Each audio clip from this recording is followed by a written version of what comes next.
इस वीडियो में आज हम बात करने वाले हैं डीबीटी ऐप से संबंधित कुछ महत्वपूर्ण प्रश्न और उनके उत्तर के बारे में। एक एक करके हम यहाँ पर प्रश्न और उनके उत्तर जानने का प्रयास करेंगे। देखिए, हमारे बहुत सारे साथियों के मन में ऐसे प्रश्न होते हैं जिनका उनको कहीं भी आंसर नहीं मिल पाता है। तो इस वीडियो में हमने प्रयास किया है कि अधिकतर प्रश्न जो है उनके आंसर इस वीडियो में उनको मिल जाएं।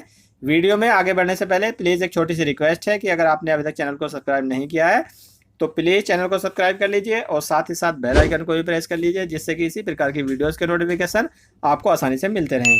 देखिए, सबसे पहला प्रश्न यहाँ पर है कि अध्यापक को प्रेरणा डीबीटी ऐप को कैसे इंस्टॉल करना है, कैसे डाउनलोड करना है। तो अध्यापक को गूगल प्ले स्टोर से प्रेरणा डीबीटी ऐप को इंस्टॉल करना है। आप सभी जानते हैं, क्या विद्यालय के सभी अध्यापकों को प्रेरणा डीबीटी ऐप इंस्टॉल करना है। देखिए, ये जो प्रधानाध्यापक है उसके ऊपर निर्भर करता है कि वह विद्यालय के प्रधानाध्यापक पर निर्भर करता है कि वह सभी अध्यापकों से डीबीटी कार्य करवाते हैं या किसी एक से। उचित होगा कि सभी अध्यापकों से प्रेरणा डीबीटी ऐप इंस्टॉल करवाएं और आपस में बांटकर कार्य को समय से पूर्ण कराएं। जहां पर छात्र संख्या अधिक है तो वो अगर अपनी अपनी क्लास वाइज अगर बच्चों को बांटेंगे तो उससे जो डीबीटी का कार्य है वो आसानी से हो पाएगा। अध्यापक द्वारा प्रेरणा डीबीटी ऐप को लॉगिन करने के बाद क्या करना है। देखिए, जब आप सभी जो है जानते हैं कि जब हम लॉगिन कर लेंगे तो लॉगिन करने के बाद में जो प्रेरणा पोर्टल पर हमारे विद्यालय के स्टूडेंट्स हैं, जो छात्र छात्राएं हैं, उनके अभिभावकों के नाम, आधार, जन्मतिथि और लिंक प्रदर्शित होगा, जिनका विवरण भरते हुए वेरीफाई करने का कार्य किया जाना है। देखिए, उनका जो विवरण है वो देखा जाएगा, उनका चेक किया जाएगा और उनका जो है वेरीफाई भी किया जाएगा। यदि आपका मोबाइल नंबर इनवैलिड अनरजिस्टर्ड बता रहा है तो इस दशा में क्या करें। अगर आपका मोबाइल नंबर वहाँ पर जब आप लॉगिन करने के लिए वहाँ पर जो है अपना मोबाइल नंबर को एंटर करते हैं तो वो वहाँ पर कभी कभी दिखा देता है कि इनवैलिड या अनरजिस्टर्ड। तो यहाँ पर क्या करना होगा, आप अपने खंड शिक्षा अधिकारी से संपर्क करके यानी कि बीआरसी से संपर्क करके upmdm.in पर लॉगिन करा के अपना मोबाइल नंबर दर्ज करवा लें या फिर टोल फ्री नंबर 1800 1800 6666 पर संपर्क करके भी आप अपना नंबर जुड़वा सकते हैं। यदि आप प्रेरणा डीबीटी ऐप लॉगिन कर रहे हैं और आपको कोई और विद्यालय प्रदर्शित हो रहा है तो दिशा में क्या करें। अगर आप प्रेरणा डीबीटी ऐप पर आपने लॉगिन कर लिया है और आप देखते हैं कि वहाँ पर जो आपका विद्यालय है वो नहीं शो हो रहा है, कोई दूसरा विद्यालय वहाँ पर शो हो रहा है, तो उसके लिए आप क्या करेंगे। यदि आपका पूर्व विद्यालय प्रदर्शित हो रहा है तो वहाँ के अन्य कार्यरत अध्यापक से अपना नाम पुराने स्कूल से हटवा लें। जहाँ पर आपका नाम शो हो रहा है तो उस विद्यालय में जो अन्य अध्यापक होंगे जो पहले से वहाँ पर रजिस्टर्ड हैं तो उनसे कहकर आप अपना नाम वहाँ से हटवा लीजिए। आपके वर्तमान विद्यालय में जिस अध्यापक द्वारा नाम प्रदर्शित हो रहा है, आपका वर्तमान का विद्यालय है उसमें जो अध्यापक हैं उनके जो नाम वहाँ पर प्रदर्शित हो रहे हैं उनमें से किसी से एक से कहकर आप अपना नाम वहाँ पर जुड़वा सकते हैं। फिर भी यदि आपका नाम आपके वर्तमान विद्यालय में प्रदर्शित नहीं हो रहा है तो आप अपने खंड शिक्षा अधिकारी से संपर्क करके यानी कि बीआरसी से संपर्क करके अपने मूल विद्यालय में नियुक्ति सुनिश्चित कराएंगे। यदि आपको प्रेरणा डीबीटी ऐप पर लॉगिन करने के बाद छात्र छात्राओं की संख्या कम प्रदर्शित हो रही है तो इस दिशा में क्या करेंगे। देखिए, आपने लॉगिन कर लिया है, लॉगिन करने के बाद आप देखते हैं कि हमारे जो छात्र संख्या है वो वहाँ पर कम शो हो रही है।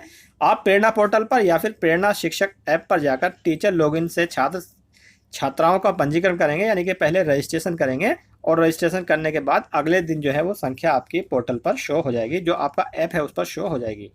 यदि आपको प्रेरणा डीबीटी ऐप पर लॉगिन करने के बाद छात्र छात्राओं की संख्या अधिक प्रदर्शित हो रही है तो इस दिशा में क्या करेंगे।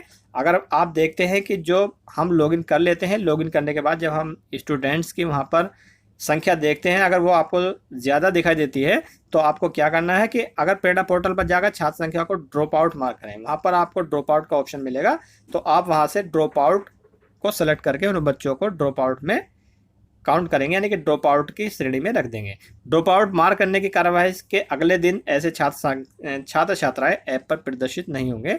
जिन्हें आप ड्रॉप आउट में मार्क कर देंगे तो ऐसे छात्र छात्राओं की संख्या जो है वो आगे नहीं शो होगी। अब हम बात करते हैं ऐप में लॉगिन करने के समय OTP यानी कि जो वन टाइम पासवर्ड होता है, अगर वो न आता हो तो उसके लिए हम क्या करेंगे।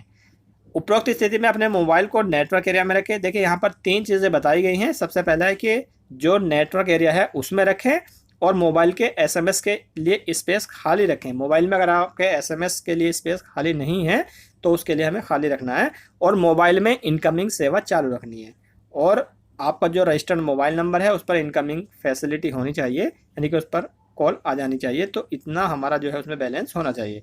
यदि छात्र छात्रा के अभिभावक का आधार बैंक खाते से लिंक नहीं है तो इस दिशा में क्या करेंगे। अगर मान लीजिए हम देखते हैं कि छात्र छात्रा के अभिभावक का जो आधार है वो बैंक खाते से लिंक नहीं है, तो इस दिशा में क्या करेंगे, अध्यापक द्वारा छात्र छात्रा के अभिभावक को सूचना दी जाएगी कि बैंक जाकर अपना आधार लिंक करवा लीजिए। अभिभावक आधार बैंक खाते से लिंक कराने के बाद अध्यापक को अवगत कराएं, जिससे कि अध्यापक अभिभावक के खाते की डिटेल को वेरीफाई कर सके। यदि छात्र छात्रा के अभिभावक का आधार कार्ड नहीं बना है एवं बैंक खाता नहीं खुला है अथवा सक्रिय अवस्था में नहीं है, तो इस दिशा में क्या करेंगे, अध्यापक द्वारा छात्र छात्रा के अभिभावक को सूचना दी जाएगी कि आप अपना आधार कार्ड बनवा लें एवं बैंक जाकर खाता खुलवा लें अथवा खाते को सक्रिय करवा लें और आधार को खाते से लिंक करा लें, क्योंकि आधार का खाते से लिंक होना भी बहुत ज़रूरी है। अगर आपका खाता आधार से लिंक नहीं है तो जो भी PFMS से जो धनराशि भेजी जाएगी वो वहाँ पर आपके खाते में, जो भी अभिभावक का खाता है वो उसमें ट्रांसफ़र नहीं होगी। यदि अभिभावक के आधार कार्ड और SR रजिस्टर में नाम में भिन्नता है तो क्या करें। देखिए यहाँ पर बहुत ही महत्वपूर्ण प्रश्न ये दिया गया है, यदि अभिभावक के आधार कार्ड और SR रजिस्टर में नाम में भिन्नता है तो क्या करें। देखिए इसका क्या आंसर है, यदि SR पंजिका में अंकित अभिभावक का नाम सही है तो अध्यापक द्वारा अभिभावक को सूचित किया जाएगा कि वह आधार कार्ड में अपना नाम सही करवाएं।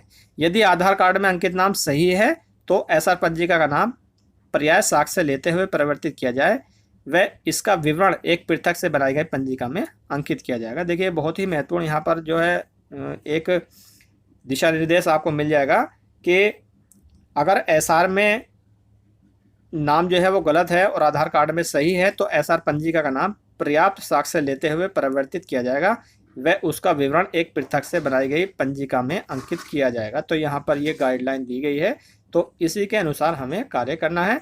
इससे अलग भी अगर किसी साथी का कोई ऐसा प्रश्न है DBT से संबंधित तो वो कमेंट बॉक्स में ज़रूर लिखें। साथ ही साथ वीडियो आपको कैसी लगी ये भी कमेंट बॉक्स में आप लिखकर बताएं। अगर वीडियो अच्छी लगी हो तो प्लीज़ वीडियो को लाइक कीजिए, चैनल को सब्सक्राइब कीजिए। वीडियो देखने के लिए बहुत बहुत धन्यवाद।